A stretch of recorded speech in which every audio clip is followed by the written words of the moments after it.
Welcome to the Gospel According to Star Trek podcast. I'm Kevin C. Neese.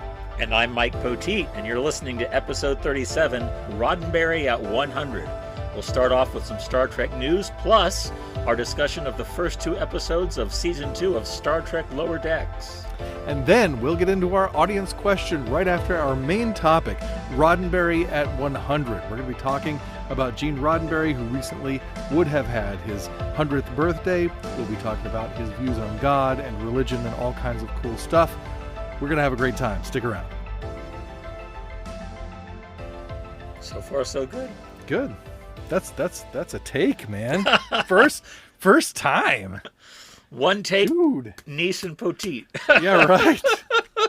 One take, Neese Poteet, and two takes Frakes. That's how we do it. That's right. Man, hey, Mike. Welcome. Kevin, it's good to be with you again. It's good to be with you too, sir. It is season 2. I know. It's exciting. I know. It's amazing. We didn't even know we were going to have a season 2.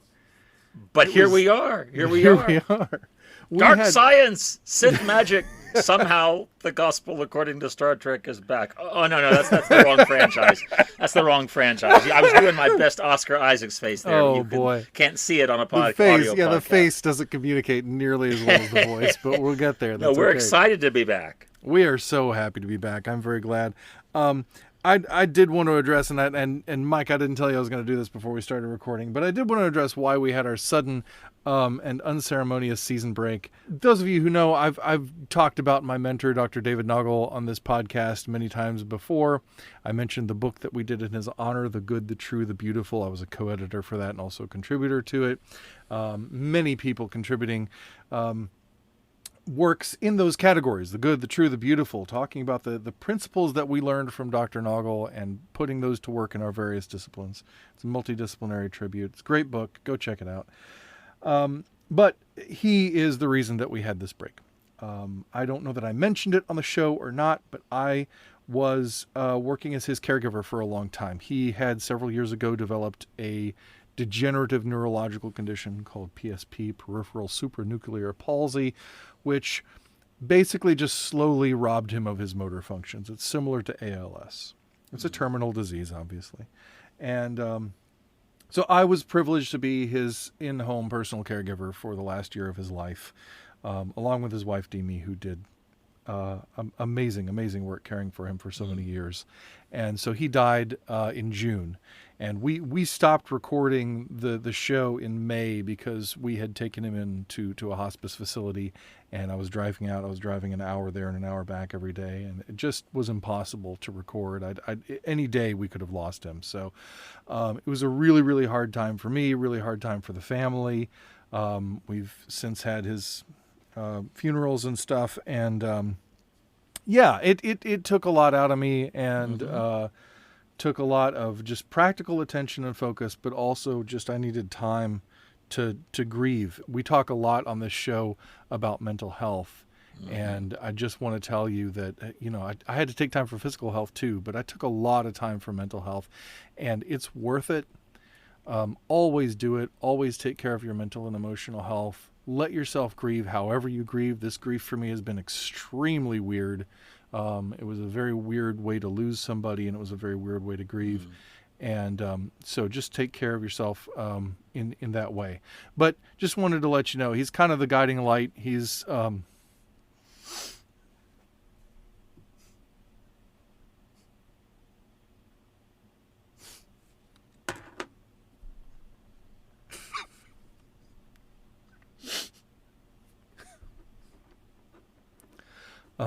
he's why you're listening to my voice right now. Yeah. Because there would be no Gospel According to Star Trek without Dr. Noggle, who gave me the worldview lenses through which I saw Star Trek anew for the first time when I came back to it, and kind of set me on the journey of who I am as an author and a speaker and everything else that I do. So, he listened to our first episode when it was released, and he enjoyed it quite a lot, and he used to watch Star Trek all the time when he was a kid. So anyway, just this show is for Dr. Noggle, and yeah, that's Well, so. There you go. he obviously was so important to you, and I was glad to see, because once I found out about him through you, I looked for some lectures to see if there were any Oh yeah, lectures of his on YouTube, and I not found enough. one and so appreciated it. He had a wonderful analogy, or not, I shouldn't say analogy. He uses the Nike swoosh as a metaphor or an illustration of the trajectory of salvation history. And go to YouTube and look for Dr. David Noggle, and you'll find the lecture. But obviously, a very sharp mind, a sense of humor, Yes. and just really an intelligent guy. And I can tell just from the little bit I've seen and heard why a little bit of why he was such a formative influence and mentor for you. So Yeah, he was an incredibly kind, generous, intelligent, and funny, and engaging person, yeah, and invested in the lives of his students. He didn't just give lectures and right, contests. I right. mean, he invited us all to a community of thinkers, and listened to us, and tried to learn from us as much as he also taught us. It's fantastic. And that was so much of his strength. But yeah, you talk about the Nike swoosh. I mean, he would take lyrics from his favorite band, Switchfoot, or something like that. And I mean, he would use that stuff in class to help us, people like me who are not conversant with, theology and philosophy, or weren't, at the time, to help us understand Plato and Aristotle and Augustine and Aquinas and all of those kinds of things. And yeah, he was just a brilliant professor, and we learned a lot from him, just about how to live, not just Yeah. this thing. So anyway, yeah, that's all I have to say about that. But I just want to thank everybody for your patience, particularly our patrons and supporters who have continued to support us during this time. We are incredibly grateful to you. I would mention you by name, but you haven't given me permission to do so, so I'm not going to. But if you want a shout out on the show, let me know. I'll give you one next time. You're beautiful people, and we greatly appreciate your support. And if you want to become one of our supporter of us, one of our patrons or supporters, our supporters got a special sneak preview of episode 36, The Unforgettable, weeks before any of you heard it. We can't always guarantee stuff like that, but we do send people cool outtakes and little thank you stuff for being involved. So, you can check that out too and come support us. Glory to their houses. Yes, glory to their houses. So, that out of the way, Mike, I have a strong sense that you have some Star Trek news to share with us. I do. I went on a vision quest. And I found that Robert Beltran, who played Chakotay on Star Trek Voyager, of course, a Native American character who did go on vision quests, he will be doing some sort of voice work for the upcoming animated series Star Trek Prodigy. This is via treknews.net, and apparently at the recent Star Trek Las Vegas convention, which sounds like it was awesome, COVID or no COVID, sounds like it was a great convention, and he mentioned there's some good stuff in a panel that he's doing, let me find the exact quote. I'm working on this voiceover animation thing that Kate Mulgrew is doing. So whether it's a line or two in one episode, or whether there'll be a Chakotay hologram along with a Janeway hologram, not sure. But that'll be something to look forward to when Prodigy premieres. You planning to? Well, you're going to watch Prodigy, but are you excited about watching Prodigy? Like, I'm contractually obligated to watch Prodigy. You can't be the Star Trek guy. I can't. Without, and leave some Star Trek on the table. So. I have to watch all of Star Trek. That's exactly correct. So yeah, I'm gonna, we're gonna talk about Prodigy on the show for sure. So I'm looking forward to it. I don't know. I'm really interested in this though, because Robert has been sort of famous for kind of distancing himself from Star Trek. Is that right? I didn't know that. I mean, I think he's done more conventions and stuff in recent years, but for a long time, he seemed to kind of not have, at least in fans' perceptions, or maybe he said some stuff specifically, or maybe it's just one of those things that's more of a reputation, but he seemed to not have a great love for his time on Star Trek. and did not engage with fans as much as some of the other people. But I think he has more in recent years, and it's amazing to see him actually come back and do something, and do Star Trek again. I don't know if it's going to be as Chakotay or if it's going to be as some other character. I guess I guess there's no guarantee he has to be playing Chakotay. That's absolutely true. Yeah. He could play Chakotay and other characters. It seems like he's not the only one, and I'm having trouble now thinking of an example. But I think there are other actors in the franchise who, want to distance themselves from it for a while. But and I guess you could be cynical and say, well, it's a paycheck, and how's their career doing since they left Trek? But also, I think there's something about Star Trek that generally, maybe not everybody, but generally keeps people connected and pulls people back in. And so if the opportunity rolls around, as so many are now with Paramount Plus and the exponential explosion of new Star Trek we're getting, and it's got to be kind of flattering, I would think, as an actor to be approached to say, that part you played 20 years ago in the sci-fi show, you want to do that again? Right. No kidding. And to have because everybody, every series has its ardent fan base, and there's not that there's no, and obviously there's overlap between them too. I'm not meaning to imply every series just appeals to one group of fans and that's it. But my point being, these actors, I think, are loved in a way that, at least until very recently, probably, very few actors were loved by the public.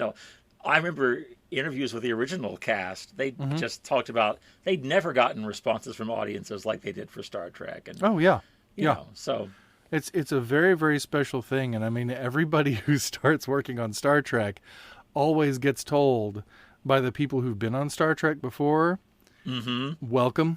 This is going to be a part of your life for the rest of your life. That's right. I mean, this will be the first line in your obituary, right? Was so and so on Star Trek. I mean, you see people signing at conventions, and they have to show you a picture of the kid they were, that didn't have any lines in the original series episode that they were in, so that you know who they are. But they get to do conventions, and people get their autographs, and people, it's like,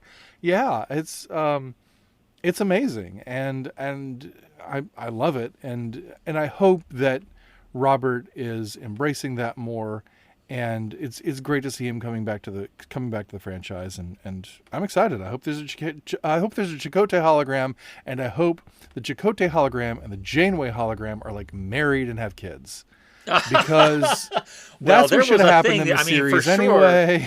There was for sure. I mean, I think Chakotay had it bad for Janeway. I was never quite sure that the feelings were reciprocated. And I guess Janeway was married at the beginning of that series, right? But when the ship was presumed lost and destroyed, I don't remember the exact details. But she was. I think she was married. Or was the marriage on the rocks? Or I don't remember. Married or engaged, and I can't recall just now. But he, Chakotay when they started, we're doing spoilers for Voyager right now, just to let you know. It's only been 25 years. 25-year-old spoilers. The statute has to expire sometime.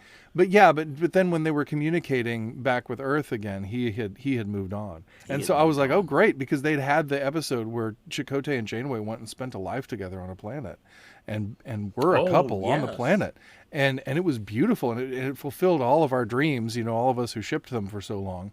And then they just shoehorned a relationship between Seven of Nine and Chakotay in at the end of the series. I was going to say, Chakotay moved along when Seven of Nine showed up. But not when she showed up, toward the end of season 7, like the last 3 episodes of season 7. And then, and instead of putting Janeway and Chakotay together once Janeway was verifiably single, it just didn't make any sense to turn left like that. Anyway, yada yada. I can rant about Voyager, but that's not what we're here to do. This is the Star Trek news segment. But I am excited about seeing Robert back in the show, so that's cool. So my piece of Star Trek news is that Star Trek Discovery Season 4 has wrapped production. Yay!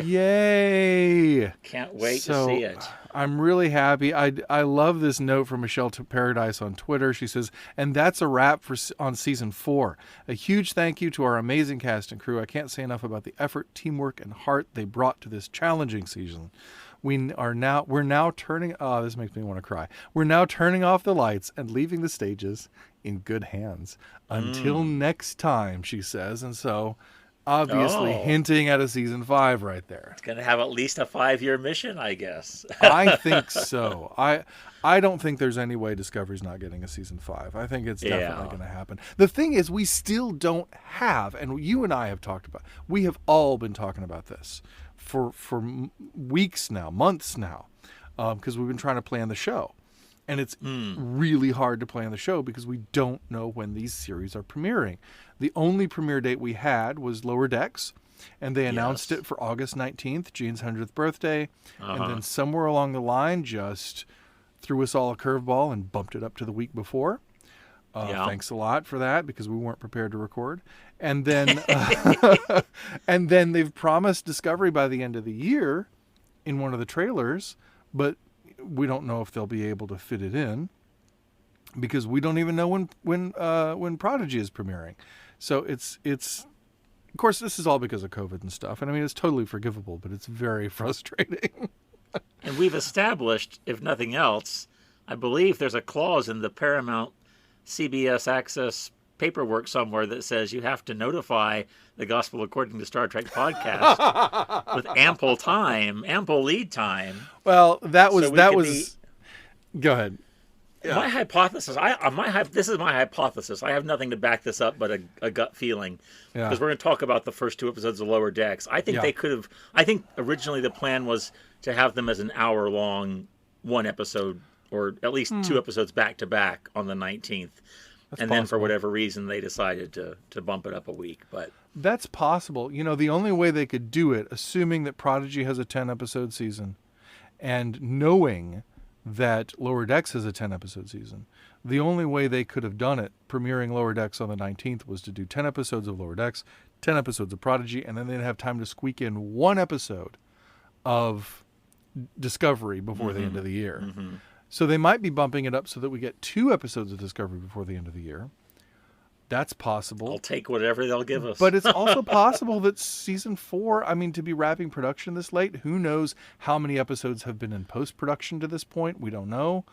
Because I don't know their production schedule. You know, on Next Generation, every week there was 1 episode in pre-production, 1 episode in production, and 1 episode in post-production, and they just cranked it through. It seems to me, didn't we report news, one of our last episodes of our season 1, that season 4 was all written for Discovery? Yep. So they, I mean, I don't know what they're. I think they were writing as they were filming. Yeah. Which does happen, and has happened. I think every season so far. Yeah. So we'll see. I don't know. And they might start running things concurrently. We don't know if Prodigy is going to premiere alongside Lower Decks or alongside Discovery. It'll be mass Trek chaos if things start running concurrently. It will be. Please don't do that. Bad enough trying to rewatch all the old episodes while watching the new stuff. Oh, I know. Now we're going to have concurrent new stuff? Like, I'm still trying to write a Next Generation book, people. Come on. Give me a break. All right. We have a third piece of Star Trek news, and it's yours. Go for it. We do, yeah. One more tidbit that I was, it caught my eye because I knew we were going to be talking about Gene Roddenberry today. Of course, the franchise has just celebrated his 100th birthday, which was August 19th. Yep. And Roddenberry Entertainment, according to Deadline, has been, quote, working quietly on a feature biopic of the sci-fi TV icon. Script by Adam Mazer, who wrote a movie about Dr. Kevorkian back in 2010. It will be produced by Roddenberry Entertainment. There's not any details about a director or who will play Gene in the movie, but there will be a biopic bringing Gene Roddenberry's life to the screen. So what do you think about that? I don't know. I want to say it was inevitable, but I don't know that it was. I'm really curious about that. I'm really curious. I don't think it's inevitable. I mean, like, even Rod Serling, to my knowledge, there's been no biopic of him. Yeah, Rod Serling is. I mean, I guess it depends on. I can't think of Lucille Ball right now. I know they're making a movie about her and Desi. I can't think of too many just TV creators like that. I mean, and of course, Lucille Ball was also in front of the camera. So right. But I can't think of just somebody just known as a TV creator getting a story of their life told. Of course, there was the movie Mank about the writer of Citizen Kane this last year at the Oscars. But creatives don't often get the on-screen life story treatment, I don't think. Maybe some more examples will occur, but I think it being Roddenberry Entertainment, it's not going to be some kind of warts and all expose, and I wouldn't think it should be. Really, it's Rod Roddenberry making a biopic about his dad. But I do wonder if there will be any, if it will be a saint job on Gene Roddenberry. You know, if it will kind of buy into his own publicity and mythos the way he did toward the end of his life, or even into the 70s, really. But or if it will acknowledge this, and I'd like to think it would be in keeping with the philosophy of Star Trek to say, no, this guy wasn't perfect, and he had issues and problems, but still look at this thing he's given the world, and let's look at the whole person, or as much as a biopic produced by his family company will allow for. Let's acknowledge that this is no stained glass saint, but a real person who, like all of us, has their demons, has their shadows, has their stuff, but is still able to bequeath something of value and of lasting value. I mean, 55 years later, for Pete's sake. Right. We're still talking about it. With no end in sight. But I really think the fact that it's coming from Roddenberry Entertainment actually means that it's very unlikely to be too lionizing. Because, I mean, first of all, if you look at I don't know if you've seen the documentary Chaos on the Bridge. I have not, unfortunately. Okay. No. So, I mean, there's a lot in there that's showing kind of the darker sides of Gene, or the angrier sides, the difficulties to work with. There's been stuff about that in documentaries that were produced for the DVDs, of various films and TV series. And plus, Rod, for many, many years, had a very strained relationship with his father.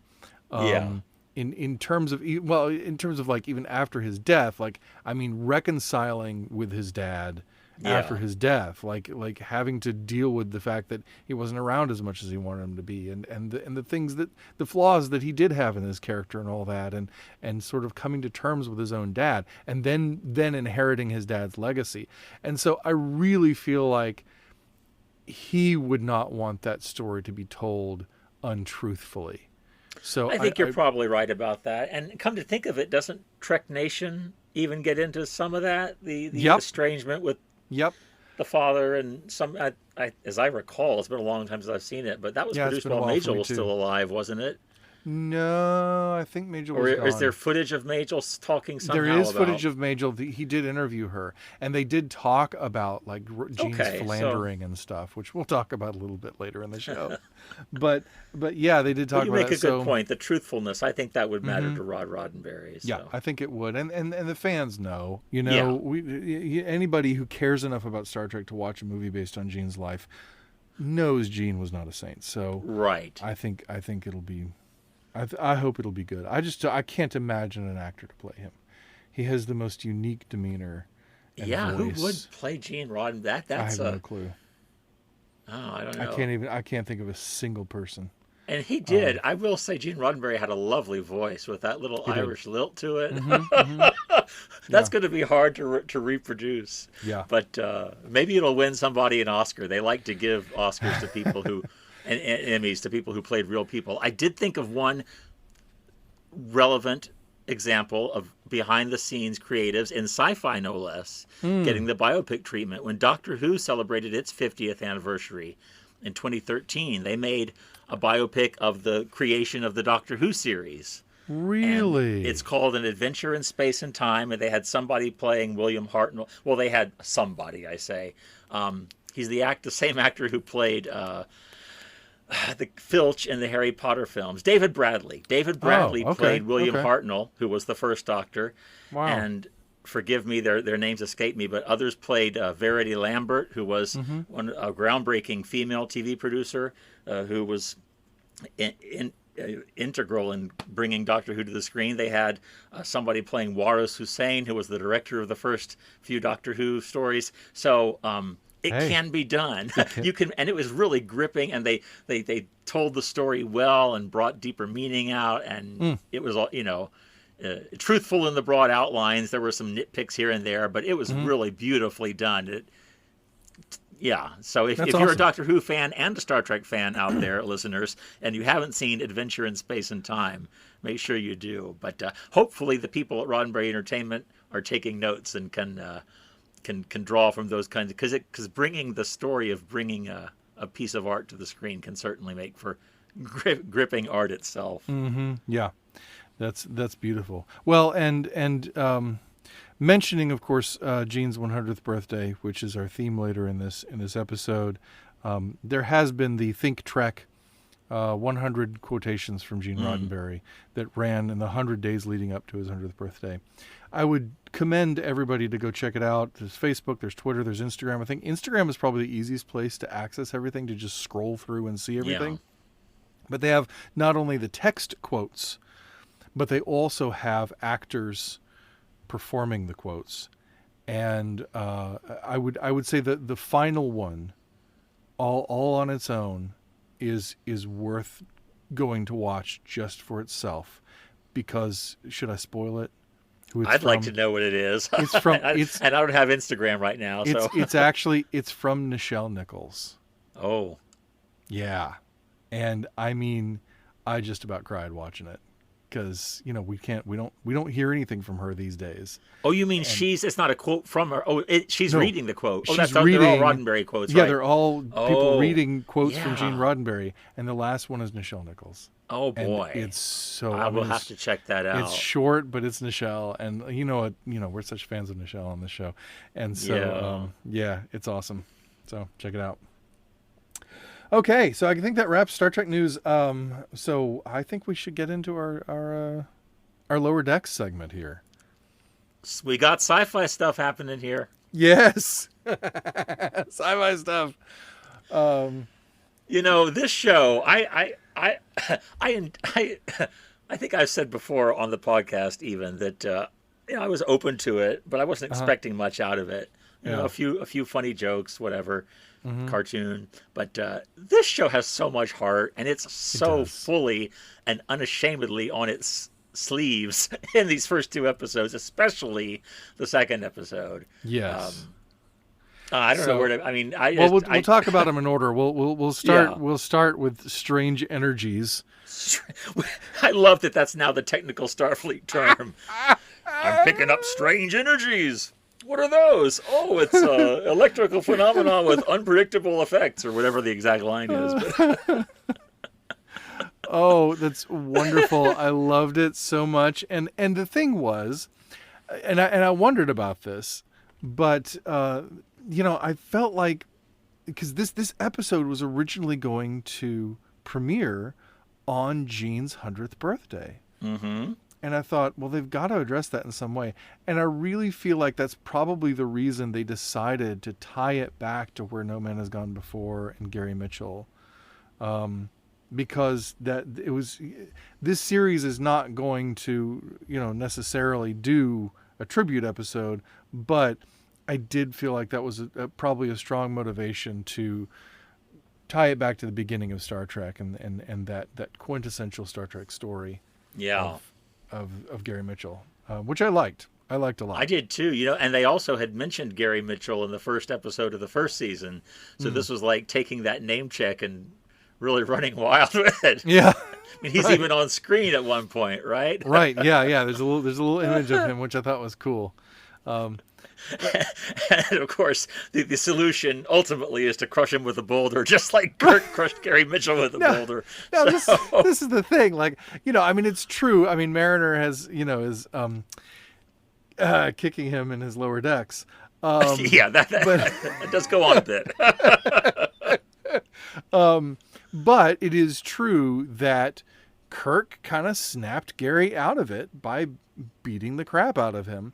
And then also, dropping the boulder, but they just kind of forgot this small thing, which was that boulder killed Gary Mitchell. Sorry, right? It's 55-year-old spoiler. Sorry, it's a non-lethal boulder, right? We're in a cartoon. It's just enough to knock the omniscient murder god right out of you. Right. It's one of those. It's one of those omniscient murder god clobbering boulders. I think it's great that they have a forklift on this planet too. I think that's Yeah. okay. Maybe it's a Starfleet forklift. I don't know.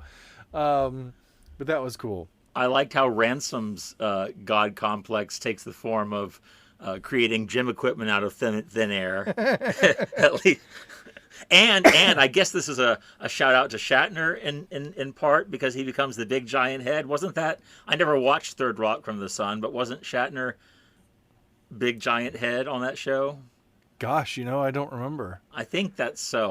Wow. Listeners can fact check me. That's a sideways they backdoor go deep. reference. I mean, they do deep cuts on this do. show. They're not do. fooling around. They are not fooling around. It's true, and it is, to me. I mean, it called back to the Green Hand in Space. Of course, of course. And so that was more where I went with it. But I don't know what they did to Ransom's voice, but it sure sounded to me, he sounded like the Gorgon from "And the Children Shall Lead" in TOS in the third. Yep. He had that same kind of weirdo voice modulation going on. Yep. Yeah. But it was really interesting to me also that the way this happens was Mariner cleaning this building and then unveiling this orb that the sun shines through, and it turns on and gives him the strange energies, which I would like to know why this whole city was built around this device that projects strange energies, because it's a little dangerous. Well, maybe it was meant as a clean power source or something, and then it all went horribly wrong. I don't know. That would be an interesting piece of backstory to fill in, but, right? Or that's how they destroyed themselves. In their wars, they were all fighting with strange energies, and that's why they didn't clean the buildings up. They plastered everything over so that with dirt, so that they never cleaned up after their industrial revolution. Right.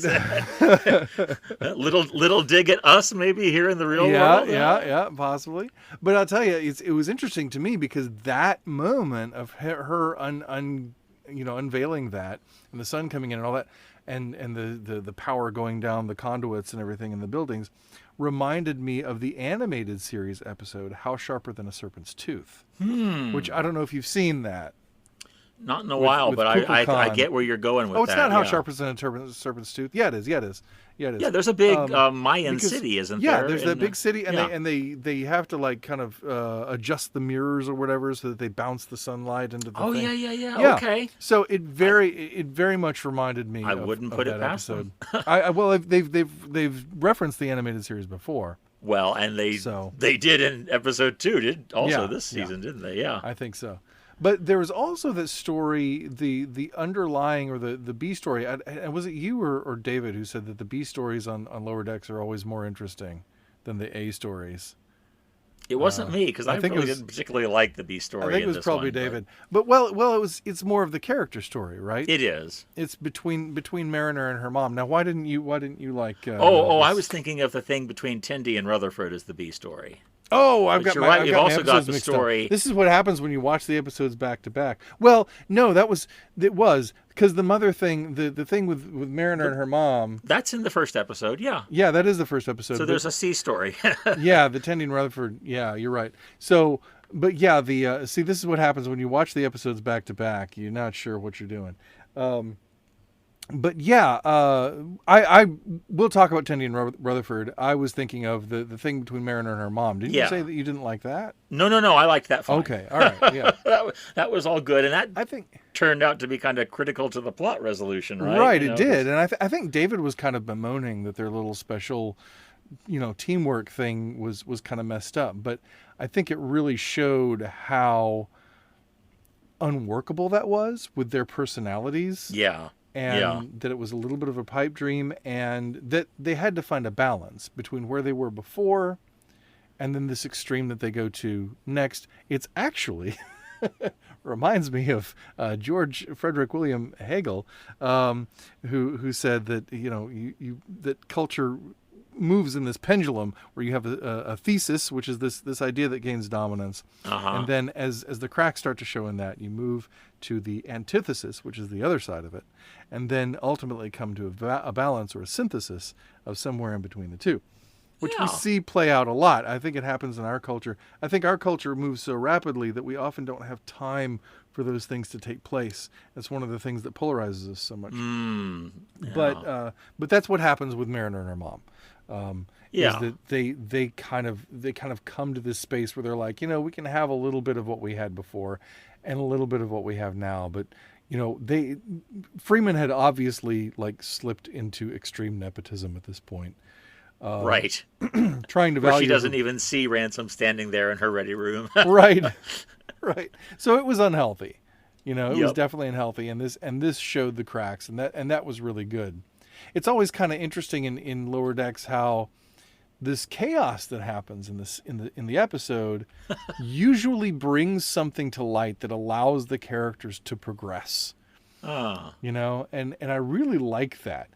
They do character development, while stuff's happening. Like in this episode, you have Mariner punching and kicking a Cardassian hologram, talking about her issues with her mom. That was so great.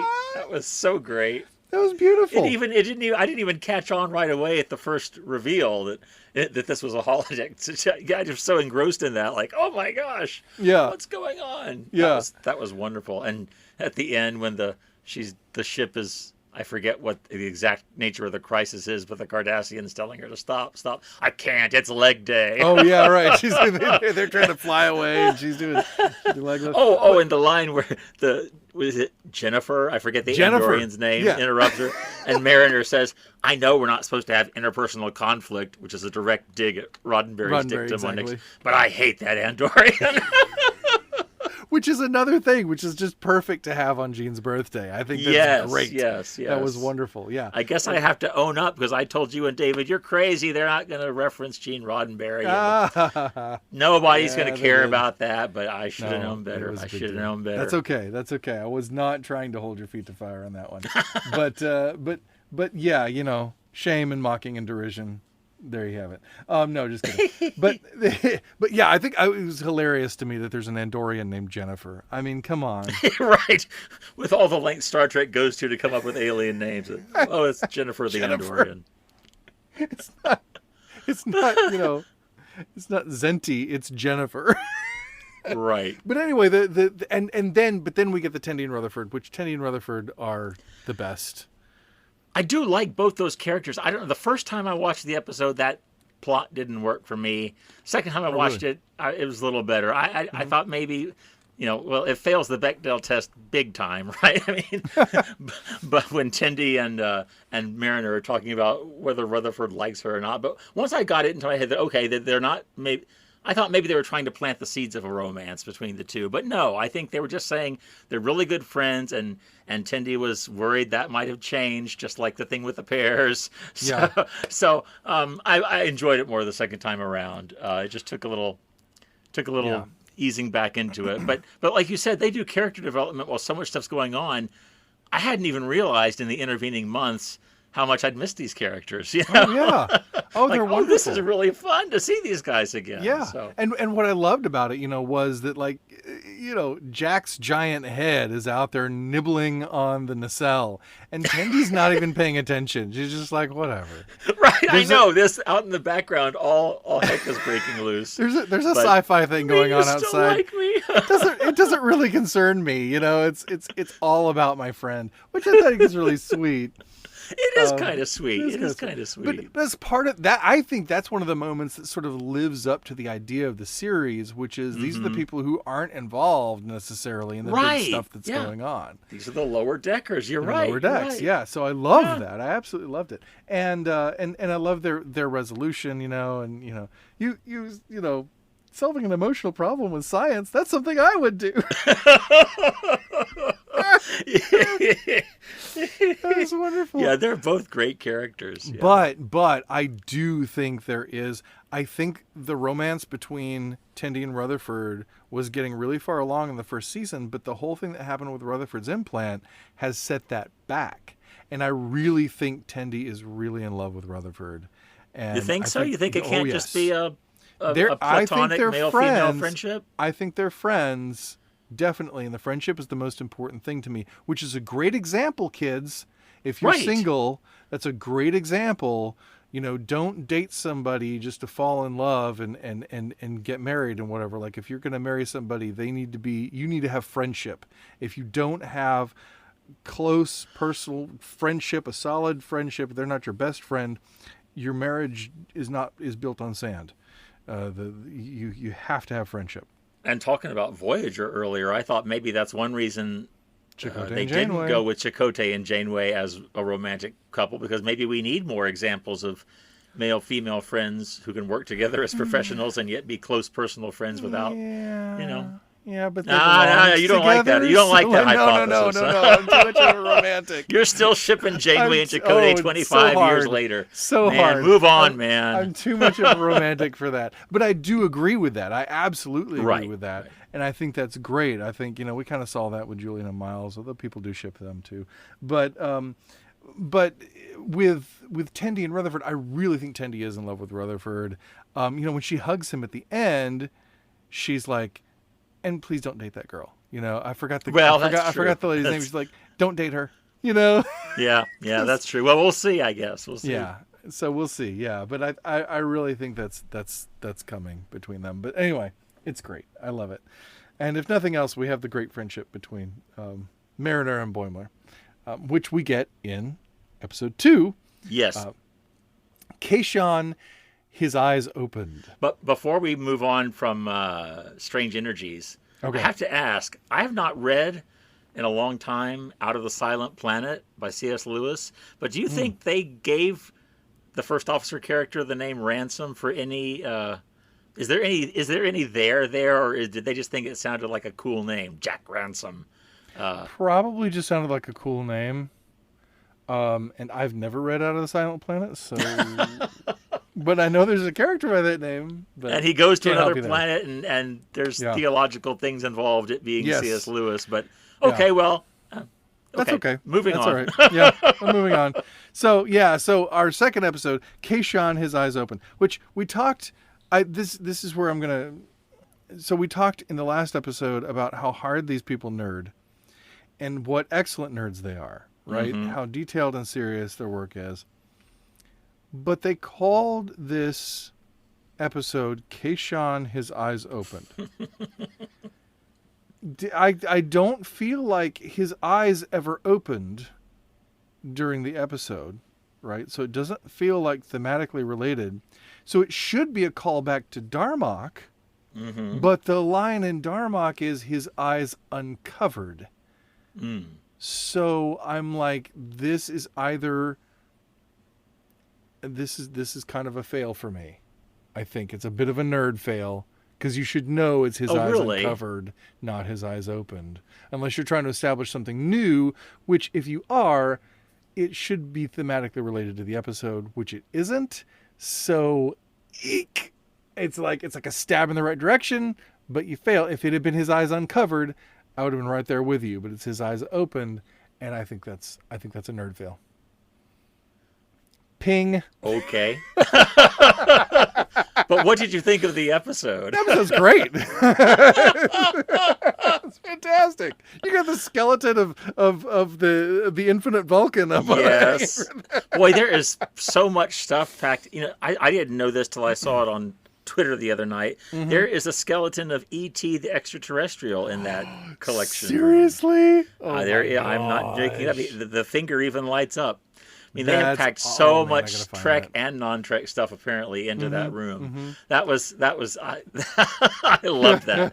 I love that it's a callback not only to Darmok but to the most toys. So you've got two TNG episodes. Yes, it's calling back to, and I love that. And it's always with the little touches, the weapon from Amok Time that Mariner yes, uses. The Lurpa, yes. Thank you for knowing the name of that weapon. Well, I write about these for redshirtsalwaysdie.com. Right. Plug. Plug. So I knew I'd have to go back and look at that scene to see what I could see. Yeah. There's all kinds of stuff in there, and it's beautiful. It makes me happy. But it's a one of these stories about sort of chaos ensuing that is great, because again the characters learn stuff on the way, and I love that one of the lessons they learn is humility. Because I'm watching them interact, and of course Jet and Mariner are sort of jockeying for the lead position, and I keep thinking, because they're trying to make decisions, and I keep thinking, man, there's no ranking officer on this away team, except obviously the security officer who is became now a puppet. So there you go. But normally you might have a lieutenant or something. You wouldn't necessarily have a team of all ensigns. But this is the Cerritos. We have more ensigns than probably any other rank, apparently. but and in active away team work, right? Right. But I was thinking, man, there's no ranking officer, so this is really interesting because they're really trying to figure this out. It's kind of like when Spock was sort of questioning his command decisions in the Galileo 7, and he's just like, maybe nice. I'm the problem. And so I really liked that. And I really liked that they're like, hey, Rutherford and Tendi, what would you do? And they're like, oh, we could do this. And right, like, right. Yeah, and we can do this. And blah, blah, blah, blah. Oh, yeah, we didn't have to go through any of this. We could have figured it all out already. And they're like, why didn't you say that earlier? Because you guys were in charge. And it's great. It's great to see them figure out that they're all basically equal. That there isn't somebody who's ranking, that really right. It's about whose skills are going to get them through and save the day. And they need that Jet and Mariner's problem is not that they need to decide which one of them leads, but that they both need to get past their own egos. Yeah. That their egos are the problem. And if they will set that aside and think about the mission, then they're going to come up with a better solution, which is to let Rutherford and Tendi figure it out. Right. And that's one reason I think these two episodes could have gone well together as a nice, and they do if you watch. Now you can. Yeah. But they go nicely together because ego's, of course, a theme in the first episode too. Indeed, it is. And isn't this second episode also the one where Freeman's having her performance review, right? So she's got some ego issues going on there too. That's right. Worried that she won't be that she'll be measured and found wanting. I think it's so funny that her performance review is that she micromanages and she needs to back off on her team or whatever, which to me is almost like micromanaging her command style. That's true. And really ultimately undermines the proper functioning of her ship. So it's kind of ironic. But yeah, I mean, there's a lot about ego in this story, and in the previous one too. So that's really interesting. I hadn't noticed that. What did you think of our glimpses of life aboard the Titan? Oh, that was fantastic. Yeah, that was so much fun to see how out of his depth Boimler was. To see, I love this comic version of Will Riker, and yeah, I do too. I think Jonathan Frakes has been longing to play this Riker for years. Frakes loves to ham it up. I mean, yes. loves. Yes. So he's having a ball, and you can tell it. It's just warp 5, 6, 7, 8. You're right. Oh, it's wonderful. And what's that thing he says at the end of the first episode? This party has too much licks and not enough. Too many licks and not enough, and I couldn't even tell what he said the second time. And Boimler says, "What does that even mean?" Oh, it's wonderful.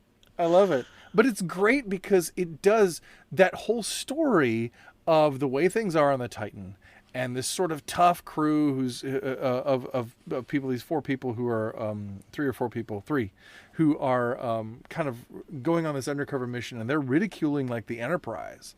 Oh, they had string quartets and stuff and everything. And right. Play me a concerto. But they're talking about that, and I really feel like what we're seeing on the Titan, and I don't want to disparage or malign things that I know a lot of our listeners might be into, is what it strikes me that we see in things like Star Trek Online, where they can't figure out how to make a Star Trek video game that is about something other than flying your ship around and shooting things. And that has really bothered me for like 25 years. It's really bothered me because it's always been the case.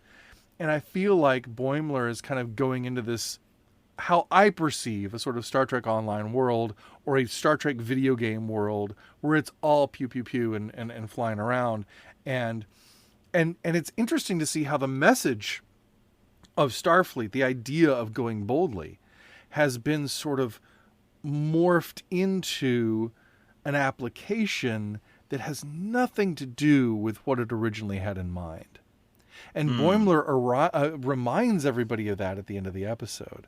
And this goes back, for me, to like Return of the Archons and other things in Star Trek where we see this mirroring of what happens in our religious life, where we have these ideas from Christ and they get sort of smushed into a mold that sounds like it's the same thing because we use the same words, but isn't the same thing because we have an entirely different ethic. And that's what's happened. I think this is it's a bit serious for this episode, but still, for this episode of Lower Decks, but still, that's the kind of thing I see happening. And I feel like Boimler stands up and reminds them of orthodoxy, like reminds them of what the Galilean actually said, and they're all like, oh yeah, that's right. That is at the core of why I got into Starfleet, Yeah, it's interesting. I've seen a lot of reaction to this episode, like, see, those people get it. This Kurtzman discovery and J.J. Abrams, they don't get started. And this episode's repudiating all that. And so I hear what you're saying, but I took away from it, like there's room for some of the pew-pew stuff. Well, that's true. In Star Trek, because Boimler doesn't rag on the Titan. He doesn't, diss it and say, you guys, I don't know. I took it more as an all-embracing of everything Star Trek. Like, this is all Star Trek. Now, that doesn't take away from your application of it as an allegory of the life of faith. I agree with that completely. But it's just on the franchise level, I thought this is, because I don't think Paramount would let them put out a show that explicitly trashes another big portion of the franchise. Well, and I don't think it is. I don't think it is necessarily, but I think it does kind of address how we view Star Trek, and I think there are people who are in it just for the cool ships and stuff, and that isn't the point, that isn't the core. And I think people who think that Kurtzman Trek, if we're going to use such a clumsy term, but the Discovery or Picard or whatever, or Kelvin Timeline or whatever, is all just about flash and dazzle and action. I just feel like you're not paying attention. Honestly, I agree with that completely. I agree with that completely. Either that or you're actually not even watching the series, because it's so much deeper and more rich than all that. I mean, the longest chapter in my book is the chapter on Star Trek Beyond, because the Kelvin timeline has all kinds of great stuff in it. But anyway, but I think you're right in that.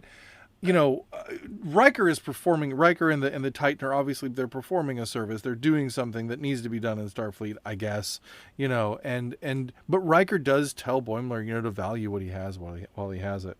Right. I mean, it's the Enterprise. Boimler's little speech there at the end, when he's back on the Cerritos, it's hard not to think of these other series. He says, it was a bunch of complex characters thrown into heavy serialized battles, which always ended in mind-blowing twists and made me question the basic tenets of my reality. But who cares about that? Tell me about this puppet Ray. That's the kind of stuff I live for. It's a brilliant moment of dialogue. Yeah. But I think, sometimes you need heavy duty stuff like that, and sometimes you just need a puppet Ray, right? Right, exactly. And that's what I love about Lower Decks, is that it just lets us have fun in the Star Trek sandbox and just be funny, be goofy, be cartoonish, but still do Star Trek stuff. And that's absolutely that was my test for the series when we started. I was like, okay, if this series can be goofy and funny and all this stuff and still do Star Trek stuff, then I'll be happy. And I didn't get that out of the first episode, and I was totally gutted. And that's when we delayed the season, the series, and the podcast. I wasn't even sure we were going to have one, because I wasn't sure this series was going to be worth talking about. And then the second episode just rescued all of it. Oh, well, that's good. It was perfect. Yeah. Yeah. No, the second episode was fantastic, and it's been great ever since. But anyway, so that's what Lower Decks has done. And I want to say also, the thing that I am noticing going back to season 2, going back for season 2, is the music. Chris Westlake does the theme and the score, and oh my goodness, it's good. Because not only, I mean, is it a great theme because it really fits the character and the tone of the series, but and harkens back to the animated series a little bit too, but also the music for the episodes is this lush orchestral, and it always kind of hints at stuff you've heard in like James Horner music particularly, and other Star Trek music. It feels. I was noticing when we got into the first episode, when Mariner's got the hood over her and everything, or when we're tracking into that that scene, the camera's pushing in, that music. It's just like, oh my gosh, I feel like I'm watching a Star Trek movie or a TNG episode or something like that. The music is so great, and that's one of the things that helps ground this series, I think, sort of subconsciously and sometimes consciously for the viewer, in the overall Star Trek mythos, and in a way that's connected to some of the more serious things that we care about and that we love in the series. So I gotta give a shout out. Listen more closely to the score. I love good film and TV scores, so I'll definitely pay more attention to that. It's great. It's one of the I think it's one of the strongest elements of the series. But anyway. So this has been great, and I think it was a great way to get back into season 2 of Star Trek, Lower Decks. It was a great way for me to sort of get back into Star Trek. I've sort of not been Star Trekking for quite a while. And so it was great to just kind of have this very accessible entree. And I enjoyed these episodes more on their second viewing. But it was also great to have for Gene's 100th birthday. I think it was fantastic to have this stuff. There was a quote from him that I actually tweeted out on our Twitter account.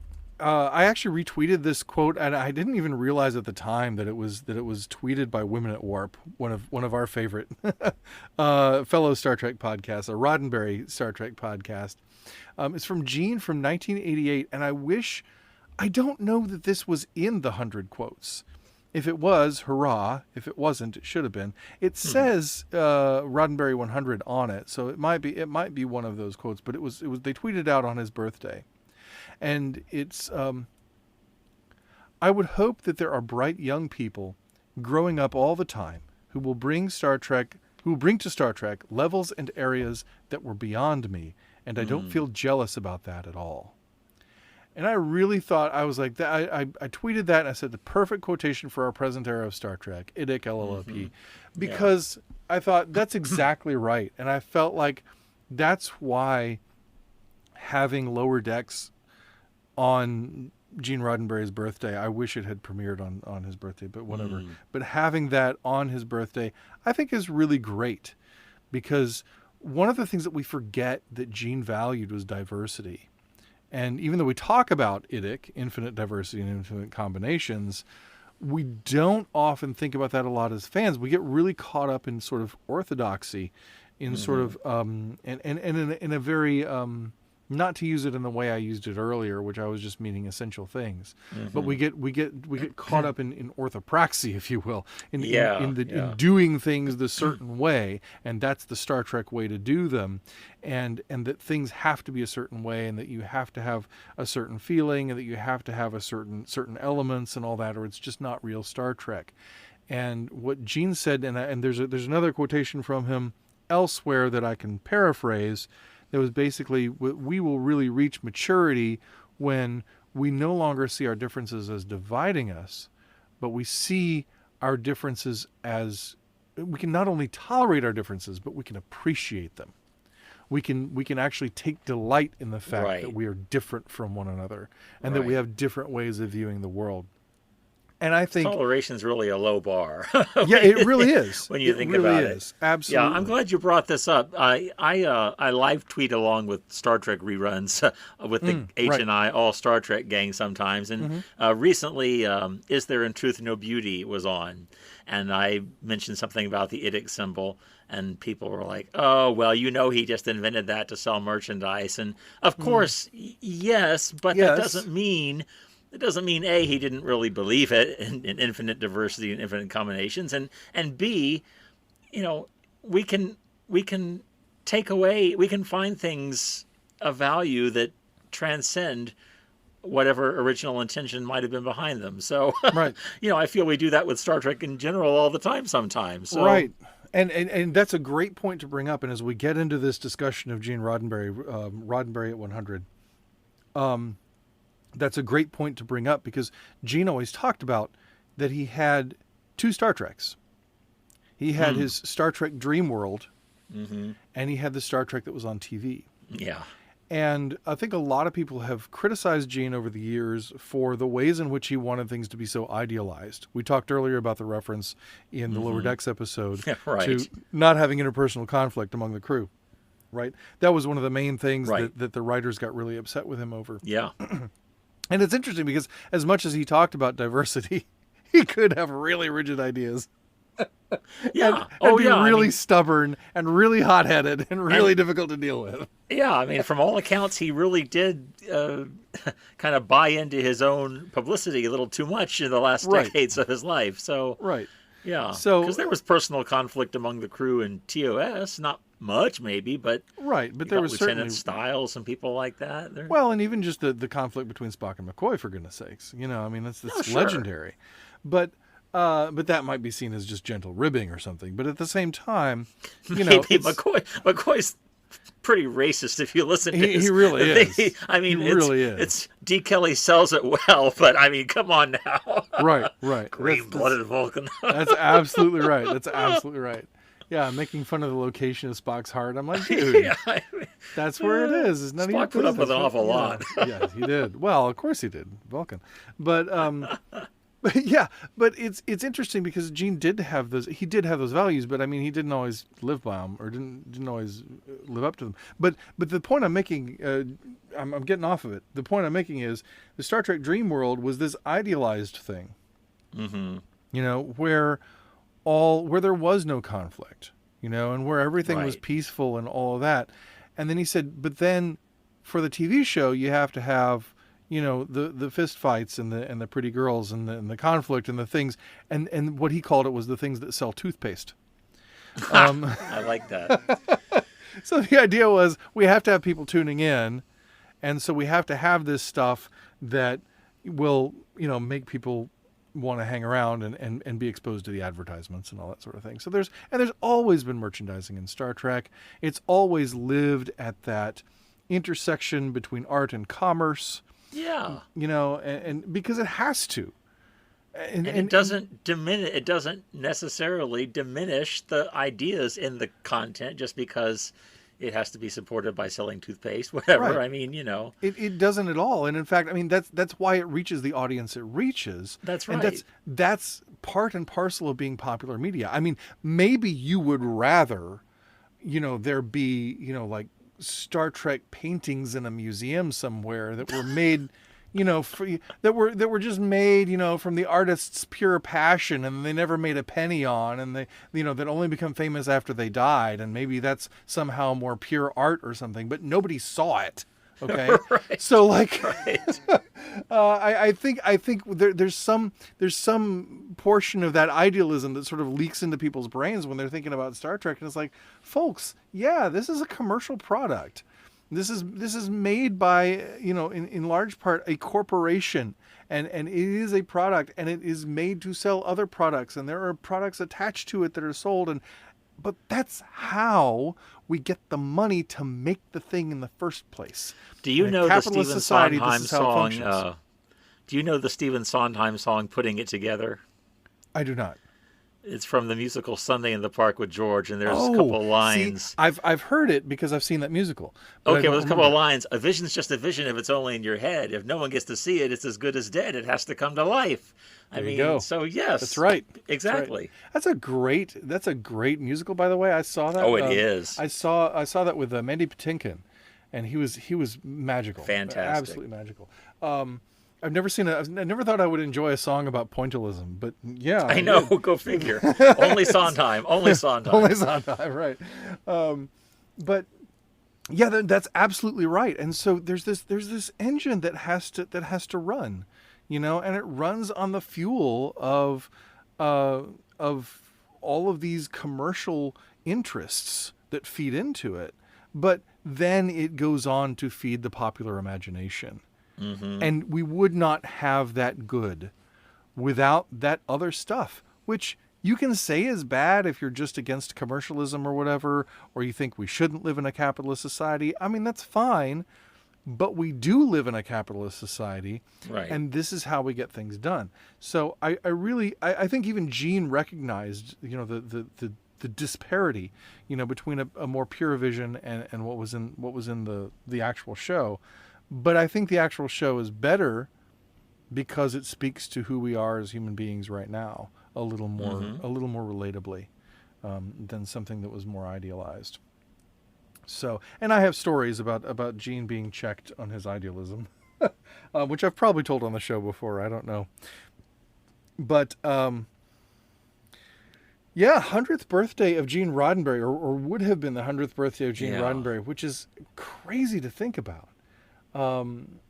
Absolutely crazy to think about.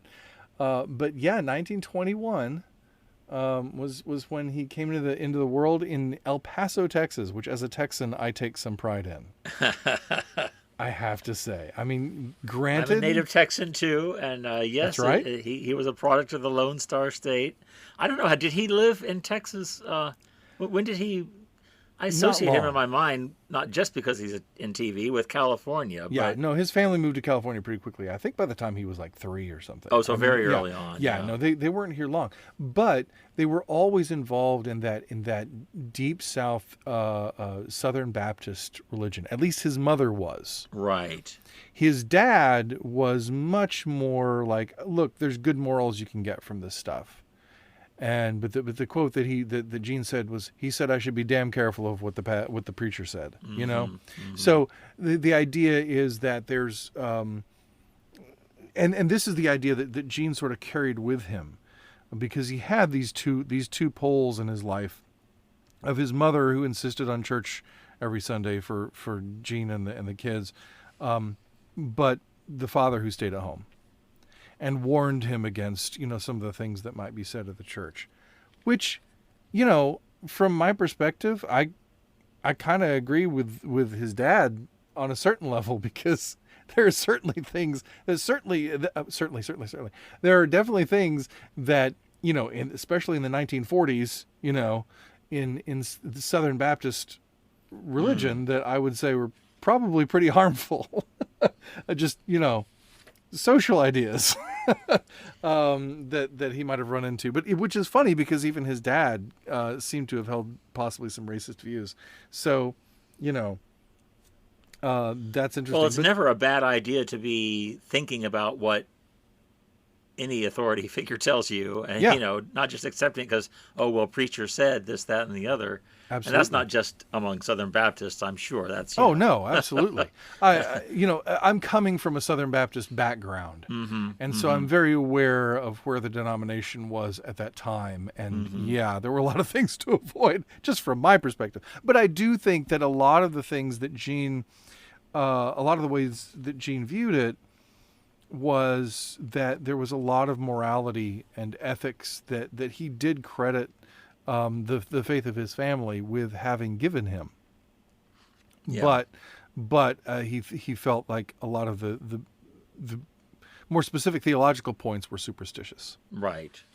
So I was thinking again, I know I've mentioned this on the show, maybe the first time I was on the show, I think, how when you gave me a draft of at least part of your section on Gene Roddenberry for your book, The Gospel According to Star Trek, The Original Crew, I thought, gosh, he's taken an awful amount of space and time to track down the source of this quote that Gene Roddenberry supposedly said about religion being a substitute brain for people, and a malfunctioning one at that. And but I was thinking again as I reread the chapters recently that I'm so glad you did, because it brings out the nuance in Roddenberry's approach to religion, because he did, as you said, his father told him, be damn careful of what the preacher says, and he took that to heart. But it turns out, and maybe you can talk a little bit about that quote, but it turns out he was not dismissive of religion or of faith per se. He wasn't an atheist as he's often presented. Maybe you could tell people who may not have read your book yet some of what you learned in tracking down that quote, because it really is. I'm glad you did not take my advice, kept it all in, because it really does turn out to be pretty fascinating. Yeah, that quotation and chasing that down was a huge part. I mean, this section on Roddenberry represents at least a year of my life. These 4 chapters, where it was my primary focus for my research. And the quotation we're talking about, you'll run into on the internet. It's really easy to find. And the internet version is, I condemn false prophets. I condemn the effort to take away the power of rational decision, to drain people of their free will, and a hell of a lot of money in the bargain. Religions vary in their degree of idiocy, but I reject them all. For most people, religion is nothing more than a substitute for a malfunctioning brain. And it's interesting because you quoted it. You quoted the actual quotation. Oh, see, I'm too influenced by your book. Yeah, it's great. No, but this is good that that's the one that got into your head, because you're right. It's interesting because there were. It's actually 2 quotations. It's 2 sections, and I mean we can go. I spend a whole chapter on this, but it's 2 pieces of a conversation that he had with the author Yvonne Fern, who wrote the book The Last Conversation, Gene Roddenberry, The Last Conversation. And the text is different. It's much different. And there's a lot more in it and a lot more to it. And it's what he actually says in the book, the actual quotation is, well, first of all, there's a very great difference among those religions you mentioned. There are degrees of idiocy. Some are less culpable than others, but I reject them all, because for most people, not for you, perhaps not for other intelligent people, but for most of these poor devils, it's a substitute brain, and a very malfunctioning one. I don't dismiss the people who believe in this or that. I dismiss the structure, and more than that, the very idea of the system of the organized church. So what he's talking about is people letting religion do their thinking for them. Yeah. Which relates very much to what you and I were talking about earlier, about not just taking what somebody says at face value because they are a person with a certain title or a certain position who tells you something and you just accept it unquestioningly. That's a very bad idea. and that's what Gene is talking about here. That people using, it's not that religion is a substitute for a malfunctioning brain. That's not what he said. And that was one of the things that pinged me right off at the beginning. I was like, I know Gene had a temper, and I know that he disliked religion, but here he is in this quotation saying that the majority of the world are idiots, Right. basically. And I felt like that was far too dismissive of someone who's constantly singing the praises of humanity. And so as I tried to track down the source for this quotation and could not find it, people would say it came from this magazine or that interview, and then you go and find that magazine and that interview, and it's not there. So that was what led me down this rabbit hole. And so the actual quotation is, for most people, in his view, religion is a substitute brain. In other words, something that they let do their thinking for them. And he said that brain is a very malfunctioning one at that. In other words, religious systems do not serve well to replace your ability to think, your ability to analyze and reason. And I think that's absolutely right. He's saying a completely different thing from what the popular imagination gives him. And people will use that quotation too to say that he was an atheist, but there's nothing atheistic about that quotation, even in its internet form. It's only anti-religious. Right. It's not anti the idea that there might be a God. It's not, as you point out, it's not even addressing the existence of God. Right. So how possible is it, though, do you think, to have God without religion? I mean, I grant and affirm people do not have to belong to a formal church, etc. But doesn't God, by God's very nature, call us into some sort of community? And so I guess my question is, how do we get to that communal aspect of faith without the negative stuff that institutional religion, while trying to give us that, and which often does give us that, also inevitably, is that just part of the human condition, part of the human equation, as Star Trek might say, that you can't have religious community without the stuff? Is our task then to always be vigilant? You quote the verse from the Bible in your book about testing the spirits. Is that the task? Is it we can't have it without the stuff. So our task then is to, like the Star Trek crew, always try to be striving to be better than we are, to be more than we are. Well, I think so. And I mean, you mentioned vigilance, and boy, that just immediately brought to mind the TNG episode, The Drumhead, which is actually, that's what Picard says to Worf at the end of the episode. That vigilance is the constant price that we pay, that we must pay, in order to have a free and functioning society, and to avoid the kind of inquisitor mentality that was the driving force behind Admiral Satie in that episode, and so I think that's actually a really great picture of how the sort of authoritarian or institutionalized religious impulse can take that kind of tack that begins censoring speech, that begins controlling other people's lives, that begins poking at people with suspicion and trying to judge other people and evaluate other people and condemn other people, all that sort of thing. Very much how religion functions. So yes, vigilance, absolutely important. Whether you're involved in institutional religion or not, you still have to stay vigilant about staying true to those core ideas, those core principles, and not getting away from them. Like we talked earlier about Boimler in Lower Decks, or at least the way I view it. But certainly talking about something like Landru in Return of the Archons, that you have this great teacher who left these great teachings, but the system that you've designed to try to enforce these teachings as law is killing the souls of people and undermining the goals of the teachings. That's sort of the basic malfunction of religion. That's religion as a malfunctioning brain. Yeah. Something else you bring up in your chapters on Roddenberry, and I can't find the exact quote at the moment, but so correct me if I'm wrong, but I think you mentioned how Roddenberry at some point explicitly rejected the idea of God as the vengeful, all-punishing, angry old guy with a long white beard up on a throne in heaven, right? Yeah. And I was thinking, in a way, that kind of makes this first episode of Lower Deck Season 2 quite a gift for Roddenberry's birthday as well, because Ransom becomes, again, the line was, sorry about the omniscient murder god thing, Right. or omnipotent murder god thing. Right, that's right. But that's exactly the kind of God Roddenberry rejected, and I would argue rightly so.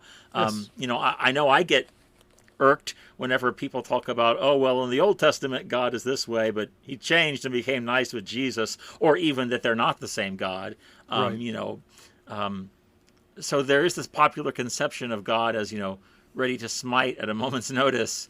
And I think, and this is something that tracks all through Star Trek as well, right? The idea of iconoclasm and smashing idols and getting rid of false gods.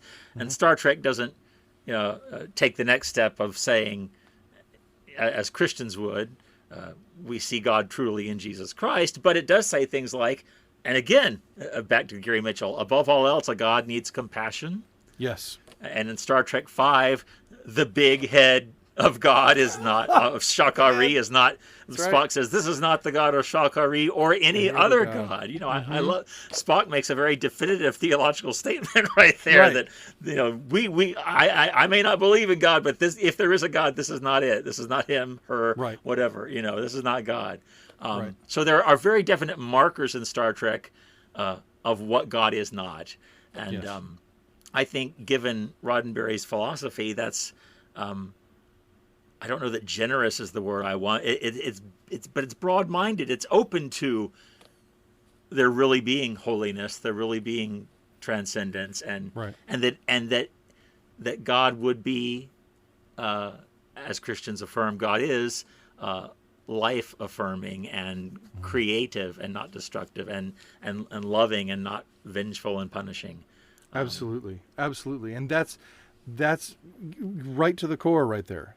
That's right to the core. And you mentioned Star Trek V. I mean, that's my whole chapter on Star Trek V in the book, largely because of space considerations, is about that scene where they confront the god of Shakari. Yeah. And all of the things that they sort of throw at that god and say, well, if you're God, why are you this? And why are you that? Because you should be this, and you should be that. All the things that they bring to that God that God should be, but Right. isn't, show the qualifications for what a being who claims to be God should be.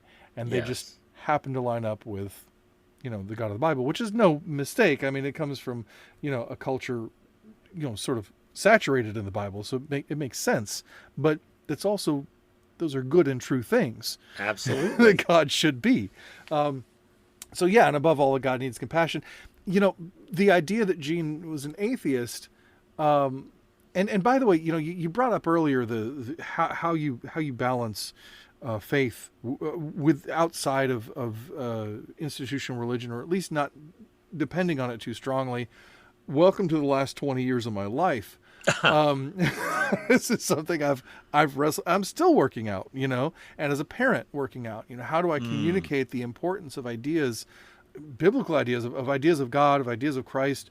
How do I communicate the importance of those things, to a kid who has never really tracked with church, the same way I don't, for a large part. I mean, I do more now than I did 20 years ago, but still, winding it back to Roddenberry though. Right. I mean, you're absolutely right about that. And I mean, there's a lot of stuff like that irked Roddenberry about religion. And he was very, very critical of religion, especially Christian religion. And said a lot of things against it, but at the same time would often soften those views later. In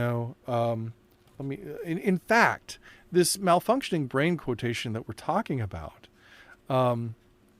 came from a conversation where he was trying to clarify to Yvonne Fern that he was not trying to condemn all religion. Right. Because you listen to the first part of the quotation, he says, I condemn charlatans. I condemn Right. false prophets.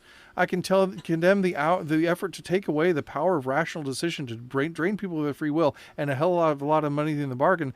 Yeah. Especially, I mean, he's speaking from the televangelist age. I mean, every Christian should agree with him on that. There's nothing wrong with that at all. The Old Testament prophets condemned false prophets too, and Jesus condemned false prophets. Right. That's absolutely right. And then he starts talking about, we don't look down on others as inferior in the Star Trek world, in either Star Trek world. See, there it is, the reference to the two Star Trek worlds. We've evolved beyond that. And Yvonne says, wait. You're going to have to explain that. See, this view of tolerance needs to be explained a little more. You're liberal and tolerant about all these different issues, but when you meet up with, say, a Baptist, for example, you will unhesitatingly condemn him to oblivion. You choose your points of tolerance very carefully. And then they get on in a discussion, and he says, no, that's not the way I am. That's not the way I feel at all. He says he responds that Star Trek has received thousands of letters from people who say that they have unlearned some of the prejudices they learned in childhood. They have discovered tolerance, or the value of peaceful coexistence, or the meaning of friendship, or this or that from Star Trek. And as for Baptists, my family was Southern Baptist. I don't condemn them. I don't encourage people to condemn them. And Fern says, well, religion in general, then. I've heard what you had to say about religion and born-agains and evangelicals in particular. It doesn't sound very tolerant to me. And Roddenberry says, doesn't it? Well, I'm sorry. I never meant to give that impression. If I did, then I will correct it. I condemn charlatans. I condemn false prophets. Yeah, that's the whole lead into that. So this whole quotation is about him, and I think he's tempering some things, because he did have very strong views against religion. He described the views that he and Majel held as non-sectarian. And they had a Shinto Buddhist wedding. Right. It was very much not locked down to one idea, but it was certainly not atheistic. And that's the distinction that's very important to make. And this is where discussing Roddenberry, it helps us to really define and understand like both theological and philosophical distinctions that are very important. Being irreligious or anti-religious has nothing to do with whether or not you believe in God. And as I was doing my research on all of this, I said, boy, for an atheist, Gene Roddenberry sure talks about God a lot. Yeah. And with all the things that he says, so atheism, let's be very clear. Theos, right? Theos, the Greek root meaning God, meaning no or none. Atheism, though there are shades and different ways to look at it, is basically saying that there is no God. That's it. Whatever an atheist believes about God is that God does not exist. That is the sum total of what an atheist believes about God. And Gene Roddenberry had a lot of things to say about God, not one of which was that God does not exist. He had lots of other things to say about God. And the great source that I go to for that is the interview that he did with this Jesuit priest who did this book called God And. And the Jesuit priest's name was Terence Sweeney. He did this book called God and it was this interview with all these different influential people. And he says, and he asks them some of the same questions about God, and just gets their answers. He just records this interview, and what he said to Sweeney was, as nearly as I can concentrate on the question today, I believe I am God. Certainly you are. I think we intelligent beings on this planet are all a piece of God, are becoming God. And that's very interesting to me, because he had said to Fern, Fern had kind of pinned him down and said, you're pretty well known for not believing in God. Do you claim him now? And he says, oh, well, people are often pretty well known for things which are not true. and she says, well, is it? Well, is it? And he says, no, it's not. I believe in a kind of God. It's just not other people's God. I reject religion. I accept the notion of God. He says, God to me is, this is somewhere else, God to me is intrinsic to humanity, to the whole cause of humanity, to the imaginative principle, to what we create and think. He, or I should say it, is a source, yes, but more an involvement with the unknown, God is like the leap outside oneself, something that has no discernible source, but is a source. And Fern offers inspiration, and he says that's as good a word as any, better than most. And she says, well, inspiration means to breathe into. It's a breath of life from an unknown source. And Roddenberry really likes this idea. He says, I like that. It is a breath of life, this God thing. It's not a thing you pray to. It's a thing you use to answer your own prayers. Humanity needs God in order to be humanity. It is a part of them. And he says later that basically we have to become God. Like our evolution as a species is to help us become God so that we can create ourselves. Because one of the reasons he believes in God is because of how detailed and amazingly well designed the universe is. And he says that can't just have poofed out of nothing. So he has a very pantheistic view of God. Right. And a very humanistic view of God. I was thinking earlier that if Gene had a religion, it was humanism. Because, we talk about religion and it's such a squishy word, and it's such a different word because we think of institutional religion, but your religion is how you live according to what you believe. Everybody has some kind of religion. Everybody has some way that they live based on the things that they think are most important. And so, Gene's view of God meant that I am God, you are God, that there's a spark of the divine in all of humanity, and that we are therefore all connected, and that we should therefore live in unity, we should live in harmony, we should embrace our diversity, and we should grow into greater maturity because we are divine. I would say that's all true because we are echoes of the divine. We are created in the image of God. I'm listening to this. I've read it in your book. I'm listening to it again, and while a large part of my brain is like, this does not line up with my confessional documents and what this is not, and that's all true. But the other part of me is thinking there is so much resonance with things that I can say, yes, that's biblical. Inspiration. That's very much how I view inspiration, is that God breathed wisdom and knowledge into the authors of Scripture, and they recorded it, and God still breathes into these words, and so I believe inspiration can happen like that. And the sparks of the divine, well, we're all created in the image of God, Genesis says, and the Psalms talk about, what is the Son of Man that you are mindful of him when you look at all the stars and the worlds you've created. I'm badly paraphrasing off the cuff. But and certainly, of course, when you talk about we all have a religion that's living according to what we believe, I think about the Epistle of James, that pure religion is this, to care for the orphan and the widow. That's that's pure and undefiled religion, James says. So there's certainly so many things that rhyme with or they line up with things I believe from the Bible and from my own tradition. So I think the challenge for someone like me is to not let the stuff that doesn't get in the way. I think it's and I think this is one reason I appreciated so much my academic training in comparative religion in college, where the object in every course was to appreciate the faith as much from the inside as you could, meaning not that you adopted its beliefs for a semester or whatever, but that you looked at things from the other person's point of view as much as possible, and understood the history and understood what they would say about things, and talked to people of that faith. And my point being, as Christians, I think there is a lot we can appreciate about Gene Roddenberry's theology and religious views without endorsing all of it, I guess is what I want to say, No, I think that's okay. Agree. And I think that's part of loving. I think we've had this conversation before. That's part of loving our neighbor, right? Listening to them and finding those points of not only finding points of contact, but also learning from them, not assuming that our reading of the Bible and our confessions and our traditions have given it all to us in a neat little package.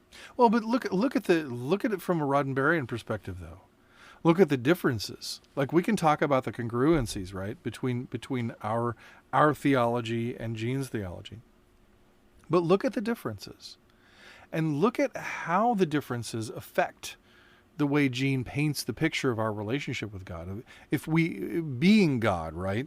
But at the same time, I mean, isn't there a view in Christian theology of being the hands and feet of Jesus? There being is, the and there's embodiment even of God. there's even, especially in the Eastern Orthodox tradition, I believe, listeners out there who may be Eastern Orthodox can correct me, but there's even a very strong talk about theosis, about us becoming divine, but it's always understood to be through the grace of Christ. You know, Right. it's not this kind of inherent thing in us, as Roddenberry seems to me to be saying. It's not. It doesn't just happen. Right. Well, and I think that's true too. That I think Roddenberry and Jesus, you know, are saying that we have to work at it. You know, I think the idea that, like, there's this meme going around with Jordy, and like on the left panel he's Yeah. like Yeah. holding up his hand, and then he's smiling in the second one, and the top one is like expecting 2021 to be better than 2020 just because it's the next year, and then the second one is like forcing 2021 to be better than 2020 by loving people and being kind and whatever, you know. It is, I'm paraphrasing, but like that's better. That's the better choice. And like, yes, I absolutely agree with that. There's this sense that people have, and you know, I remember being a kid in the 80s, and people were always like, come on, it's the 80s, get with the times, you know. Like, we've progressed beyond all that now, and like, you know, women are strong because it's the 80s and all that. And I was watching this movie on TV, and somebody says, come on, it's the 70s, get with it. And I'm like, Right. people have been doing this Right. in every decade, you know. And Yep. it's definitely this conceit that we have that, like, because time has passed, things are better. Like when it's the 23rd century, I think of that meme with Geordie. I think it's perfect that it's a Star Trek meme, because when it's the 23rd century or the 24th century or the 32nd century, right? Like things aren't better just because time has progressed. Right. We know that because, I mean, even just canonically within Star Trek, because humankind has gone through a third world war, and there's been this horrible chaos that we've had to go through, this learning period, this period of growth. But it's because of the work and the growth that we've done to get there that this future is hopeful. Not just because it's the future, and so when we got to the future, yay, hope, but rather because we did the work to get there. And that's the work that we're called to as Christians, to living out the kingdom, to bringing the kingdom now, if you will, to making this world more like it should be here and now. You know, we get so focused on this idea of like ultimate salvation, of where we go after we die, or where we go after the world, you know, ends, or whatever stuff like that. We have no control over that.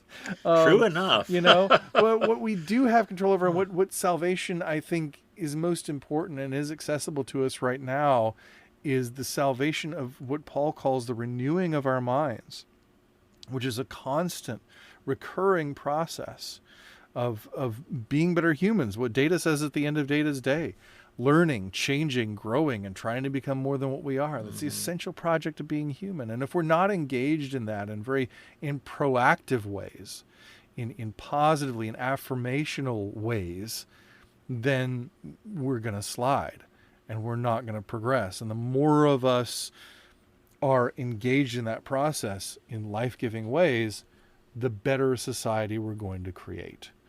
And that's the idea of Star Trek. And I think it's a very Christian idea. I do. I feel like when you look at the 23rd and the 24th century, as imagined, particularly as imagined by Gene, without all the stuff that's in there to sell toothpaste, what I think you're looking at is the culmination of the gospel. You know, maybe not necessarily, maybe without the gospel, but the culmination of the gospel, where there's no disease and there's no war and there's no conflict and people live in peace and harmony and there's growth and life and vibrancy, and we don't kill animals anymore, and all this kind of stuff that's in the Bible about where the Hebrew imagination said we should end up, right? What the best sort of future for us is, based on the idea that God is love and wants us to be better. So I think as Christians, I think it's very easy for us to relate to all those things. And let me tell you too, Christian religion was never far from Gene. I was talking with a friend of mine recently. The episode Bread and Circuses was just happened to be on the television. And she was saying, well, I can't believe this, because she knew that Gene was very, critical of religion and all that. And she says, I can't believe that this ever made it on air, based on Gene's attitudes and stuff. Yeah. And I said, no, I think Gene had a lot to do with this episode. In fact, I think Gene might have been a driving force behind this episode. He was known to rewrite the episodes, especially at that stage in the production. Nothing got out that he had not approved and probably rewritten. It was not his concept originally. People talk about it as this parody of television, but it's really all about this band of Christians. Right. Spoiler alert, 55-year-old spoiler alert. It's really about this band of Christians and their devotion to the Son and the ways of the Son, that all of us are brothers or siblings. Yeah. I would say that all of us are siblings, but the way they say it in the episode is all men are brothers, right? Right. And Kirk says, you go on believing that, Flavius. But it's really interesting. A listener to the show, and I'm just going to give a shout out to Alan, who's a listener to the show, who's been emailing me since we announced we were coming back and expressing his enthusiasm, and I appreciate that. Sent me this cool thing.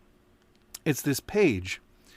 It says Star Trek, created by Gene Roddenberry, first draft, March 11th, 1964.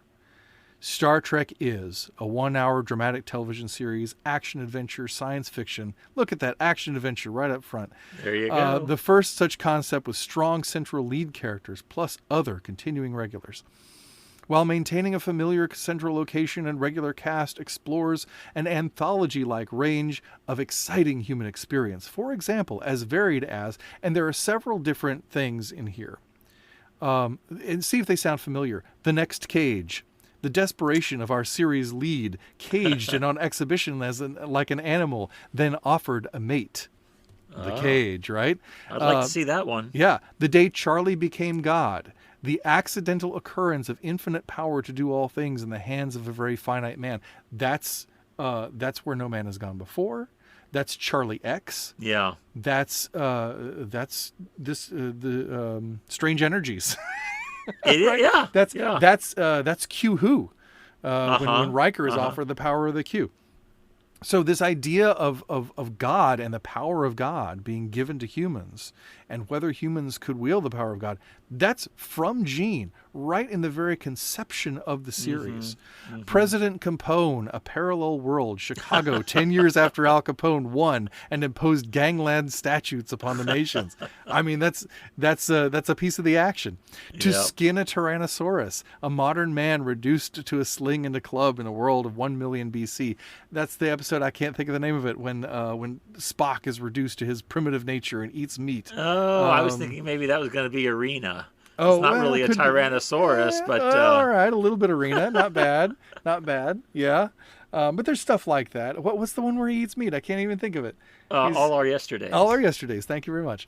And then the women duplicating a page from the Old West. Hanky-panky aboard with a cargo of women destined for a far-off colony. That's Mudd's Women right there. And then check this one out, the last one on the page, front page of this detail of what Star Trek is. The Coming. Alien people. This is written by Gene Roddenberry. Don't forget. The Coming. Alien people in an alien society, but something disturbingly familiar about the quiet dignity of the one who is being condemned to crucifixion. Wow, so that really would have been even more. Yeah. Yeah. Even more That's on the like nose. bread and circuses. Now, Gene talked about the way he would sort of name check Jesus or Christian religion, and he sort of played that off as, well, I know the audience is going to be familiar with those things, you know? Right. You like, mentioned that episode of that he wrote for Have Gun Will Travel. Have Gun Will Travel. Where the priest cuts his hand on a saw blade and says something about blood and redemption. And he's like, I didn't believe any of that, but I knew the audience did, so I put it in there.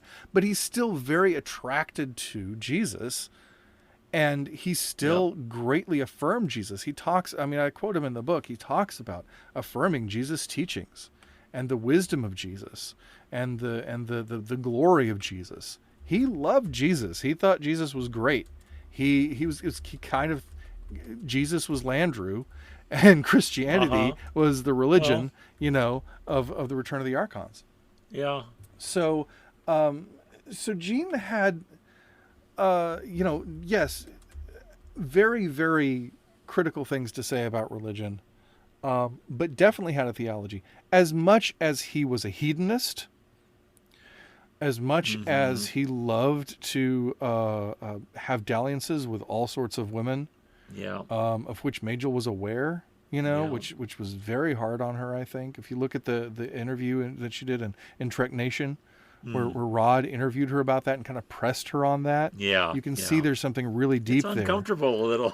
Yeah, I mean, in this sort of progressive way, it's like, oh yeah, it's cool, we have an open marriage or whatever, but it's totally not cool, and you can see it, you know. And so, and you know, there's all that sort of things, and his temper, and his stubbornness, and his ridiculous ideas about what should and should not be in Star Trek, you know, and how difficult he could be to work with. And I mean, that got him pushed to the side in Star Trek production. Yeah, it's true. And even as we talk about things in Star Trek V that I think would reflect his views, he had nothing to do with that movie hardly.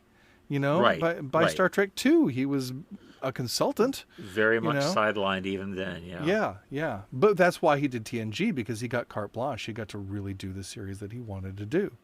Right. And so that's really probably more pure Star Trek, pure Gene Roddenberry Star Well, those Trek. early seasons, but I have to say, as much as I have affection for them because they were the first new Star Trek, you know, in my lifetime, apart from the movies, I should say. And I would videotape them and watch them endlessly in the weeks in between episodes. So as much as I have fondness for those first few seasons, they're not the best of TNG. No, they're not. You know, and they're not the best Star Trek. But you're right. They may be the purest to Gene's vision. Yeah. Well, and there's great stuff in those episodes, and the series gets better as it goes, you know, third season, whatever. But as you see Gene's influence wane, I think you see Star Trek outgrowing its creator. You know, I often tell the story about Rick Berman after Gene had died. They were in the writer's room, whatever, and everybody was constantly sort of nervous about bumping up against things that they knew would irritate Gene.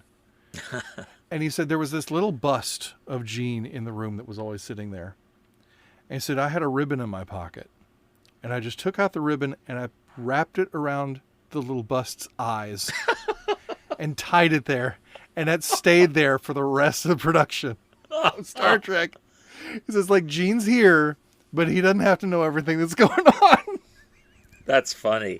But like you said, and you even quoted Gene himself earlier with one of those 100 quotes that's right. He was hoping it would outgrow its creator. And that's the very Star Trek motif. Yeah. That's Star Trek the Motion Picture, which in my mind is maybe also among the purest of Star Treks. And I love that movie. Very good. I completely agree with you on that. That's a very good point. I hadn't thought about that. What did that quote that you quote in the book about God to him is the act of transcendence or something?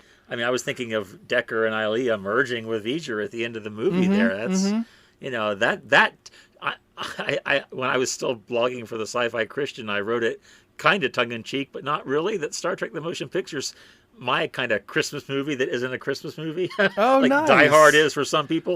Yep, Star Trek the Motion Picture, well, it's been a long time since I helped deliver a baby. It's right there. Hey, that's good. And it's this cosmic birth of cosmic significance. Man. I didn't even see that. That's not even in the book. Wow, that's fantastic. See, that's great. No, you're absolutely right, and I do think there's a great purity to that Yeah. film. In terms of its Star Trek vision, and transcending the creator. That's very true and very important. And that quotation that Women at Warp shared, from 1988, and I'll just read it again. I would hope that there are bright young people growing up all the time who will bring to Star Trek levels and areas that were beyond me. And I don't feel jealous about that at all. That was Gene on one of his good days.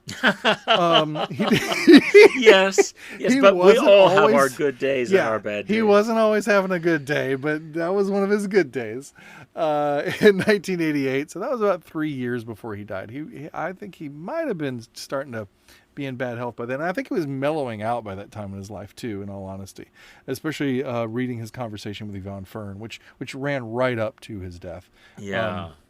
And that's a great book, by the way, The Last Conversation. I'll have to read that someday. Absolutely excellent. But the other thing that he said, his other great wish for Star Trek was that it would go off the air because it wasn't needed anymore.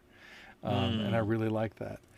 That reminds me of something I've heard Christians say on occasion, is that the church going out of business because it's not needed would be, that's the mission of the church, to be not needed anymore. And I mean, that's the sort of future that we're looking at, right? When we're talking about the culmination of salvation, when we're talking about God getting what God wants and all of us living in harmony and in communion with God, that's the end of religion.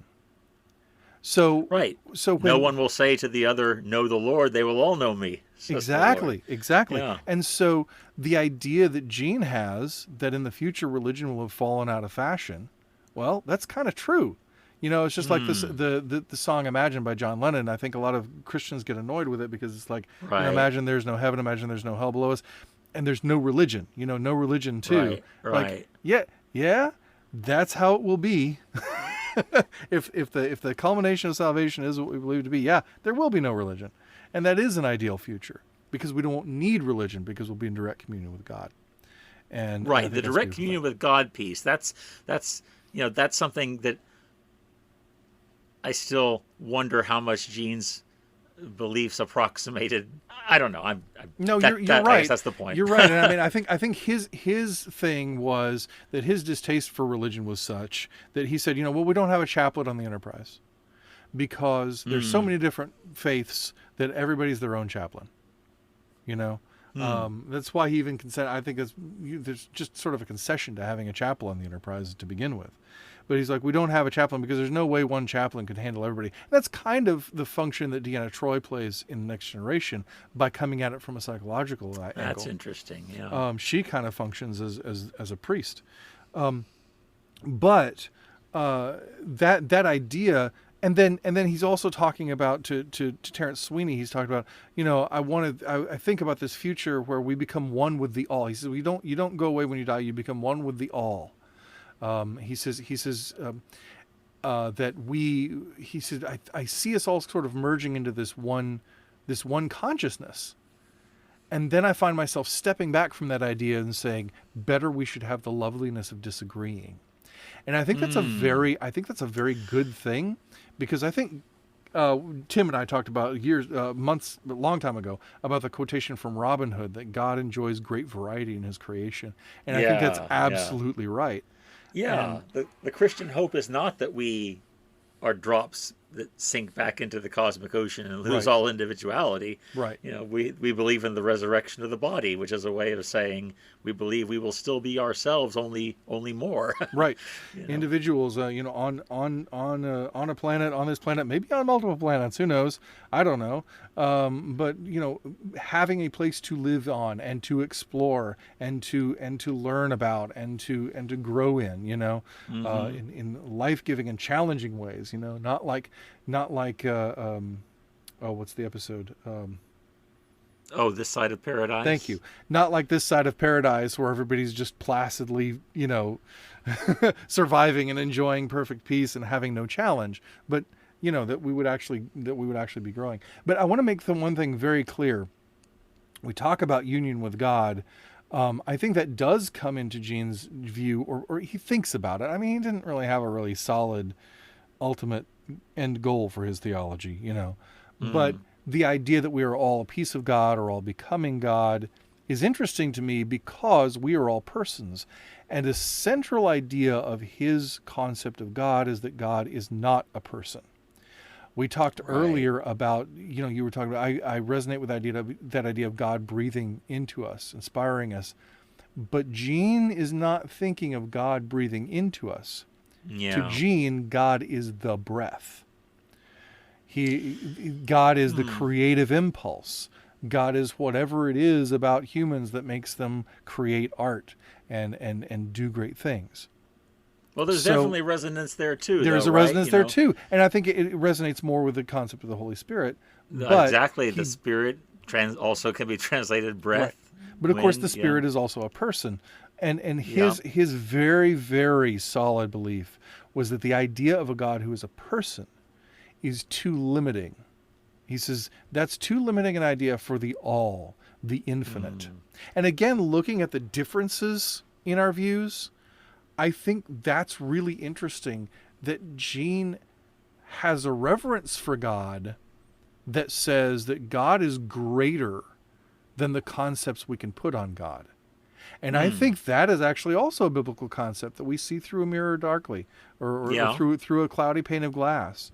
That we can't fully understand, that the ideas like the Trinity and all of these sorts of things are ways that we express things that we can't truly express because we can't truly understand them because we're still limited human beings. We are a child race in our adolescence, as Gene Roddenberry would say. So again, even though we would say, well, I believe God is a person, I still see in Gene Roddenberry's idea that God can't be a person perhaps a reverence for the limitless nature of God that we don't often have in our Christian theology because we're too busy trying to put the screws on everything. And I think that's something we can learn from. I think that's beautiful. It's the same kind of way that, boy, I just lost it. Hang on a second. What was it? I thought it was important enough that I've thought of it twice and I wanted to say it. Okay. It's the same kind of way that Rich Mullins, for those of you who grew up in contemporary Christian music culture, he died tragically in the late 90s, but he was a brilliant songwriter. But toward the end of his life, what became the end of his life, he was moving toward Catholicism. And he was talking about people objecting to how much Catholics revere Mary. And he said, maybe it's not that Catholics revere Mary too much. Maybe it's that we all revere each other too little. And I think that kind of perspective is so beautiful, that we can look at an idea that may be different from ours, and maybe we embrace it, maybe we don't, but we pull something from it of value. We find something from it that can help inform our worldview and our perspective. That's what the whole Gospel According to Star Trek thing is about. It's not just about me picking apart Star Trek and finding ways that it correlates with Christian faith, but it's about how the process of rewatching Star Trek with an idea of Christian worldview formation as my worldview lens, thank you, Dr. Noggle, was beginning to deepen and broaden my faith. Yeah. Because of what Star Trek was representing to me that was not identifiably Christian. Right. But that resonated with and taught me things about my own faith. Yeah. So having those ears to hear, having those eyes to see, as Jesus encouraged us to have, that's the importance of that appreciation of differences that Gene talked about, that I think is something we as Christians need to cultivate so that we can understand the variety of God's creation and humanity, that God created us as humans to be humans and not anything else, and that humanity is incredibly diverse and it's intended that way. Not to be reined back into some sense of sameness, but to be celebrated as the beautiful spectrum that it is. And that's another one of those things. And I just think those are great ideas that encourage and deepen my faith as a Christian and are one reason that I'm grateful for Gene Roddenberry, at least on his good days. Amen to that. So I guess that sort of wraps up our segment on Gene Roddenberry, yeah? I think so. I think, like you said, I'm grateful for him. Everybody has their flaws. Nobody lives up perfectly to what they say they believe. Yep. Only Jesus did that. So, Yep. so I'm grateful for his gifts and the way he shared them with the world. And that's certainly, if nothing else, the example of not being afraid to share your creative visions with the world, whatever they are. You never know. They just might outlive their creator too. Yeah, that's right. That's right. And it's a great thing when your work grows beyond you. It's a beautiful thing. So embrace all the Trek, even the wacky animated Trek. It's fun. That's right. It's and it's just much more fun being a fan if you're open to it all. It doesn't have to all become your favorite, but yeah, that's right. I agree. Awesome. All right, so let's get into our audience question. Let's do it. And we've got a great question from a listener, a very long question, but a very interesting and potentially rich question. It boils down to this, so paraphrasing the question, but if Data is a Christ figure, as we talked about not too long ago, what does that make Lore, his android brother? Lore is interesting, especially when you get into B4 in Nemesis. And the sort of relationship between N2, B4. When you get into that relationship between B4, Lore, and Data. But just looking at the Lore and Data paradigm, I feel like Lore can be a lot of things. Lore can be an antichrist, especially because in the episodes Descent, Part 1 and 2, he tries to lead that Borg rebellion. Yeah. That kind of feels like, Antichrist rising sort of thing. Leading the angels in rebellion is... Yeah. Of course maybe. The idea of leading the angels in rebellion, I think, is more based in Milton than in the Bible. It is. It's not biblical it's exactly. Not biblical at all. But it is interesting that I do sort of see him as a Luciferian figure. I do see him as a created being who, for whatever reason, becomes focused on his own power, on having power, and on using deceitful means to get there. I think if you could use one word to describe Lore, it would be deceitful. Yeah. Which is really interesting if you look at their names, Data being like hard facts. I was just thinking that, yeah. Yeah. And Lore being like narrative. Right. But there's so much that we get from narrative that we don't get from just hard facts. In fact, I think there's more than Data in Data. Right? Oh, absolutely, of course, yeah. But the best narratives communicate truth, not necessarily in a straight factual way, but they are true at some level. Right. And Lore's not true at any level, perhaps. Is kind He's of true like, to only himself. Right. And he invents narratives. He invents the story of who was created first. He invents the story of how things went with the crystalline entity. He runs that whole deception about his relationship with the crystalline entity. He pretends for whatever reason. Data Lore is a really badly written episode, I think. I think the dialogue is terrible. It's pretty clunky. It's pretty inscrutable in places. It's like, what are they even doing? What does he mean? I remember when I first watched it, I thought, well, I'll understand this when I'm older, because this is just written at a level I can't. No 30, such luck. 30 years later, I'm like, no, it's just a bad episode. But of course, it's so fundamental, to Data's character. They really built on it. Yeah, but because largely because the performances are so good, the upshot is so good. There's so much that goes on in it that's great, and so the thing is, Lore is trying to pretend to know less than he actually does. All that sort of stuff. So Lore is a deceiver, and I think we can kind of Luciferian or satanic figure of some kind. I think we can say that, but really, we don't need. And this is the kind of question I get a lot, where it's like, well, wants Spock as a Christ figure, then, this person must be Satan, or this person must be a demon, or whatever. And it's like, no, not necessarily. You don't really have to carry it out that far. I try not to carry it very far, because it can get really overwrought. And at a certain point, you're just sort of digging for stuff. And the way I kind of found all these Christ figures were they just emerged to me. And they're just kind of there. And none of them, except Ben Sisko, as we talked about, are really that intentional. And Kalis, as we talked about in the Unforgettable, which we just released, the lost episode, episode 36. They are mostly not intentional and mostly not meant to be much more than they are. If they do draw on Christ at all, it's narratively, more than anything. So I don't like to read much further into them unless it works out,